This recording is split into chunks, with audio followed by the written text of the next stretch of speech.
Welcome to New Thought Tuesdays. Welcome to a domestic New Thought Tuesdays. That's not to say that we're going to talk about domestic servitude in the homes. We're both coming from the United States of America for the first time in weeks. Yeah. So I'm on the East Coast and Rich is on the West Coast. Welcome to New Thought Tuesdays, spiritual creatives. You're here today to discover the profound connection between what is referred to as Buddha mind and Christ consciousness. So that's what we're talking about today. And I'm excited to be here with Rich Smith to talk you through this and bring some of the New Thought Tuesdays ideas out using a bit of a frame of Buddhism, which is, we've been talking about this. I'm super excited. So, and how are you, Richard? I'm doing great. Glad to be home. Oh, yes. What a trip that was, Costa Rica, in the jungle. We went on a jungle cruise and just saw a bunch of wildlife. Then at the very end, Madeline said, we saw everything except a snake. And then all of a sudden, the guide just slows the boat down and points up, and there's a snake, a boa wrapped around a tree branch above us. Oh, boy. So talk about manifestation on New Thought Tuesday. My daughter definitely manifested that. So Rich, was this jungle cruise that you took in Costa Rica anything like the jungle cruise that you take in Anaheim at Disneyland? No, actually, Madeline, who's taken it, said that it's very similar. They even got the smells down to the one on the ride. And compared to the real life thing, it smells the same. She goes, it just feels the same. The branches falling down over, the river. And it just was so good. Oh, that's great. It looked like a wonderful time. It looked like a wonderful time. Yeah, we had a great time. Welcome to these United States of America. Thanks. So what about this? You were talking about, you had a little bit of a story about a Dharma talk that you were part of. Yeah, basically, while I was there, we had this Dharma talk where we went and there were a bunch of people sitting around. This woman who was really insightful in Buddhism and how you can relate it to your life. And she was going through the Four Noble Truths. And she said something pretty profound after the jungle cruise. She said, we're the only species that can make a choice and have that choice, direct our lives in a certain way. And that just really was profound for me, because we're the only species that can do that, consciously make a choice. And that's what we're about on New Thought Tuesdays, consciously making choices in our life so that we can live a life filled with joy, happiness, success, abundance, all kinds of things, which leads me to Buddhism. So we're going to compare Buddhism with New Thought teachings, which I use mostly the Christ consciousness. So it's Buddha mind, Christ consciousness for me. And we'll talk about that today. Great. It is an extraordinary, Dr. Mark Vieira, who's in North Hollywood Church of Religious Science in North Hollywood, he often says, and I love this, he said, the religions of the world, it's like they're all going up the same mountain. They get there in a different way, but for most of the religions, most of the spiritual practice, most of the spiritual revelation of the world, it's all going up the same mountain on its way up to the same height, the same peak. And that's why I love this idea that Buddhism and science of mind, or Buddhism and New Thought, we were reading through. There are two big aspects to Buddhism that we're going to look at today: the Four Noble Truths and the Eightfold Path. And as Rich and I were discussing them and talking about them, going back and forth, there was such a sense of relief on my part. There was such a divine sense of delight as we went through them, because, well, first off, I love this stuff. And I also love to hear about it from a different perspective. And Buddhism brings a different perspective. It's bringing more of an Eastern perspective versus the Western perspective. Heck, I grew up in the Midwest of the United States of America. We're all about working on the farm and getting the work done and doing. A completely different sense with the Eastern philosophies. Well, there's a belief that Christ, when he disappeared till he came back when he was in his early, 30s or 40s, all those years, there's a common belief that he was out in India studying with these gurus and at the Buddhist temples and stuff like that. See, Oh, I wait. don't know anything about that historically. But I whether that is accurate, and the man died at 30, was crucified at 33, wasn't he? Was it 30? 33, that we can be aware of the same vibrations that are taking place in the world as our sensitivity, as our desire. So I can appreciate that the spiritual masters of our time are connected not geographically necessarily, but through that intention and that vibration. Now, this is kind of iffy, and it's very faith-based, but yes, I see the connection here when we're talking about the Eightfold Path, when we talk about the Four Noble Truths. Yeah. Definitely a connection. Let's talk about those, because that's what we're going to get into. And you're going to see the relationship going on here between the Buddhism and New Thought or Christ consciousness. So let's start with the first one. You had to look up how to pronounce it, right? Hey, and anybody that is watching, we do not profess to be Buddhist experts. We are exploring this just like you guys are. And some of you will probably know much more about this kind of stuff. So put it into the comments. Tell us, give us your input, put it into the comments, like us, all that kind of stuff. But okay, so number one, so the Four Noble Truths. And I love the very English title of it as it's translated, the Four Noble Truths. Makes it very easy. Four. And the first of the four has to do with suffering. And that the first one is dukkha. Now, it may be dukkha, but I'm calling it dukkha, suffering. Dukkha. The first in Boston, you say dukkha, you put an R in there, dukkha. Dukkha. Go park your car. Dukkha. So the first noble truth related to suffering. And Buddhism sees this as that life is characterized by suffering and dissatisfaction and unsatisfactoriness, that there is suffering, and that it characterizes our life. I would not say that Science of Mind or New Thought starts off there, but it is like, okay, great. Let's go with this for a while. Let's be open. Let us get a sense of, okay, I've experienced, have you ever experienced suffering, Rich? Yeah, of course. But in the New Thought teachings, right, it's the idea that change your thinking, change your life, change the world. What we talk about in New Thought Tuesdays, that you can release suffering by changing your thinking. Focus on what's good, not what's bad and not so good. Focus on what you want, vision for things you want, see your life how you want it to unfold, connect with infinite intelligence so that you can feel that presence within, the divine love within, and then your life starts to change. To me, that's New Thought Tuesday, Christ consciousness compared to Buddhism. So what does Buddhism say about the cessation of suffering? Well, that brings us on to the second noble truth, samudaya, the origin of suffering. And they talk about the cause of suffering is desire or attachment that leads to craving and clinging. And we're going to get into that too after our 20-minute program. We're going to talk about, as creators in the entertainment, how are we suffering?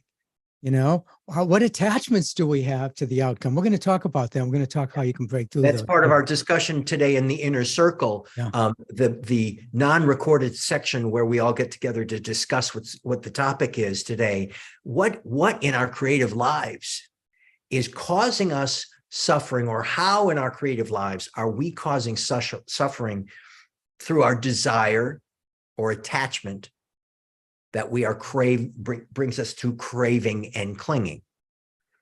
All right, so we're talking about first noble truth, dukkha, talking about suffering.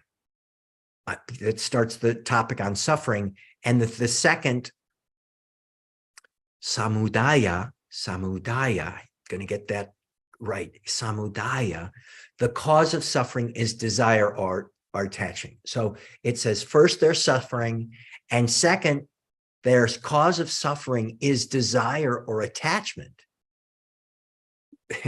It goes on to naroda, cessation of suffering. So there is suffering, that the cause of suffering is attachment, and this, you can stop the suffering by stopping the desire and the attachment. So there is suffering. It's because of desire and attachment. And third, you can cease it by releasing that desire and attachment. Now, when we talk in the inner circle today, we're going to talk a lot about attachment and releasing attachment and how they work in the creative industry and are in our lives. So that's the third naroda. We move on then to the fourth noble truth, magga, path. This is the path to the cessation of suffering. Now, it's like, whenever there's a definition, it'll say, it'll give you most of it, and then it'll say, see footnote at the bottom of the page for more information. This is kind of the fourth noble truth, basically says, see footnote at the bottom of the page for more information, because it says the fourth noble truth is use the eightfold path to stop your suffering. So there are four noble truths. First, there is suffering. The second is suffering is caused by desire or attachment. The third is you can stop desire or attachment by stopping. You can stop suffering by stopping desire or attachment. The fourth is see the eightfold path. And that's what we're going to talk about today. Let's start with it. Okay, the first of the eightfold path is developing an understanding of the Four Noble Truths and the nature of reality. We talked about that. Now let's go to the second one, Dean. So okay, but I want to start in on some of the literary punctuation of this. Okay. We're going to go, but first path is right view. Right view. That's what we're talking about. Developing an understanding of the Four Noble Truths and its reality. So that's what, like you say, that's what it says, the right view. See the noble truths above. Okay, great. The Four Noble Truths above, which said, see the eightfold path below. Okay, great. Right view. What's the second one? Right what? The second one is right intention. Right intention. What is your intention and your attitudes towards the thing that you're suffering about? Whatever that is, whatever's causing you the suffering, your attachment to whatever it is. Okay. So what's the intention and the attitude that you have? For me, on New Thought Tuesdays and on New Thought teachings, the intention is to live a peaceful, harmonious life where everything in my life unfolds in perfect order. And to do that, I have to release some attachments to the way I think things should work out and open up to the way the universe, infinite intelligence, life unfolds and how my life is unfolding perfectly. Connect with that. And so for me, that's what the right intention is. What is your intention? It is not just the idea of the intention about that from that which you are suffering, but that which you are not suffering about. Cultivating that. Which means you can choose, you've got volition, choosing your intentions and attitudes from a place of wholesomeness, a place that truly is positive for your own expression. The third one, right speech. So it talks of the eightfold path. The third path is right speech, speaking truthfully, kindly, generously, avoiding any kind of harmful speech. And relating to New Thought teachings and the law of attraction, okay, what you speak about, you bring about. You know, in my Infinite Filmmaker teachings, I always say that, you know, in the beginning, in the Bible, it says in the beginning was the Word was with God, and the Word is God, and the words that we speak have the power to create. So for me, that the relationship between New Thought teachings and Buddhism, right speech, the third eightfold path, is speak about what you want to create, talk about it, think about it, act upon it, and then it will manifest. So how do you relate to that? We can go to 4 next, because we're actually coming up on our time here, but and we will be talking about this more in the inner circle, as we said before. Number four, right action. So you've got right view, right intention, right speech, right action. Right action, acting ethically, avoiding harm to yourself and to others. Makes sense to me. Does that contradict any New Thought, any Science of Mind teachings? Nope. Even the teachings of Christ and Christ consciousness was do unto others as you would like them to do unto you. Right action. Number 5. And I'm going to put all of these in the chat for those of you who are here today. Number 5. Right livelihood. Right livelihood. Engage in a livelihood that's honest and beneficial. Are you doing what you're meant to be doing, or you're trying to be doing, have what everybody else does and has? Yep. Right livelihood. Engaging in that stuff that's honest and beneficial. What does livelihood mean to you, Dean? Right livelihood. Right livelihood. As somebody creative in the music industry. Well, see, there's a cadence. Now you can look at the word right and see it as judgmental or exacting. I see it as flowing, as this livelihood, this musicality to life, that there are possibilities and choices and experiences and opportunities in everything, including where we don't see them. And that there is, if you have a right view, a right intention, use right speech, right action, when you're experiencing and expressing right livelihood, there is a lilt quality. There's a musical quality to life in all that you are thinking, doing, and saying. Yeah. And it just you just talk about the word lively in this English translation, livelihood. Love it. Live. Yep. So now number 6, right effort. So making a conscious and sustained, so persistent and conscious effort to cultivate wisdom and qualities of joy and to abandon all unwholesome ones. And you can take this by what other people will determine, but I would encourage from a New Thought Tuesday's perspective that these determinations of wholesomeness are all internal for you. What is your sense of wholesomeness? And follow those choices. Use your own volition for that right effort, and abandon all those that do not reflect your assessment of wholesomeness.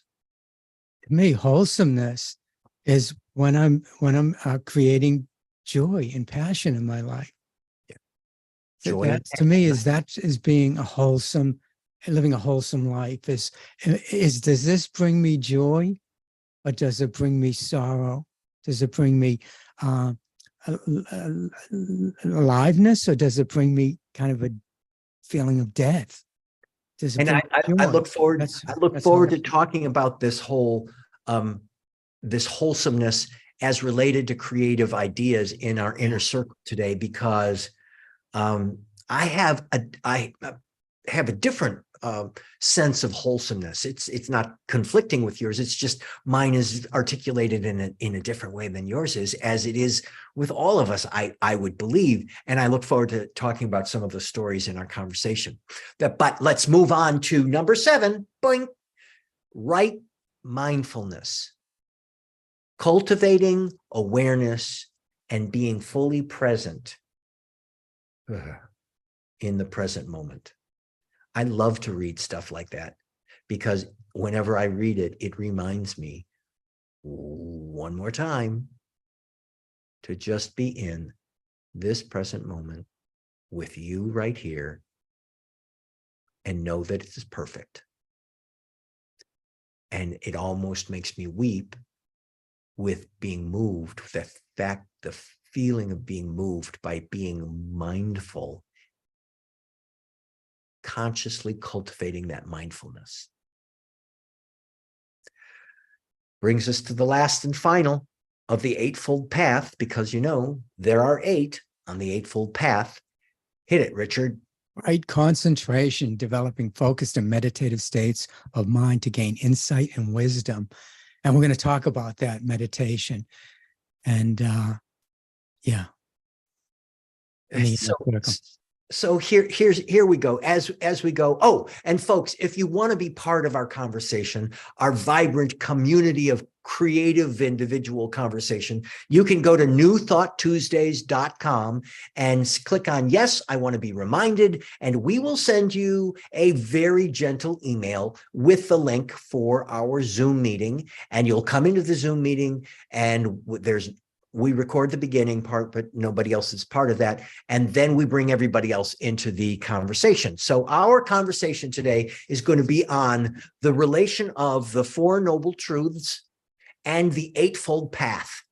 The 4 Noble Truths having to do with suffering, the origin of suffering, the cessation of suffering, and the path to that cessation, and the Eightfold Path being right view, right intention, right speech, right action, right livelihood, right effort, right mindfulness, right concentration. And this is the second time I've spoken these out loud. Rich and I were meeting earlier, and each time just reading them aloud brings me into a sense of alignment, and I celebrate that alignment. And that's what we're going to be talking about today. Anything else before we move off, Mr. Smith? No, I'm really excited. Dean and I have been doing this work for years and years and years, and we've got a lot of secrets and to share with you in the inner circle to help you understand these eightfold truths from our perspective, from a New Thought perspective. That's what we're going to do. Forward to it. So very excited. We are looking forward to it. We're going to stop the recordings and say goodbye to the folks on social media tuning into us after the fact, and we look forward to seeing you in the present moment next Tuesday. Okay, we'll see you then.